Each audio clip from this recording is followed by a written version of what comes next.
Sinong umaahon, tayo ba o sila? Mga ngiti nila habang nakalubog ka pa sa napuntang bulsa.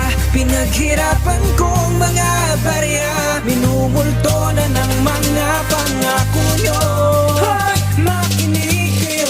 Pilipinas parang ginawang negosyo ng mga korap, mga buwaya pa na namumuno. Ito ang tanong, sino ba kasi ang pasimuno? Silang nagtuturuan o ikaw aming pinuno? Barya-baryang kinita pagtustos sa araw-araw, samantalang kayo kung kikitain o maapaw. Kulang-kulang sa pondo, madalas nyo nasigaw. Baka sobra lang mga nakaupo na magnanakaw. Sino nga bang salarin? Ano bang dapat gawin? Huwag nyo nang patagalin, yung parusing tanggapin. Parami ng parami yung boses na dumadaig, hindi yan madidinig sa puso ng mga sakim. Magsasakit-sakit ang lalabas sa ating bayan, madalas na dahilan kapag nagkahulihan. Tapos babayaran ko, sinong may kapangyarihan, di kailangan na pusasan, tapos na ang usapan. Ilang bayan pa ba ilulubog nyo sa baha? Tatapalan ng ayuda para di mahalata, habang kami basang-basa kayo na may tumagtuwa sa bulok nating sistema. Diyos na lamang ang bahala.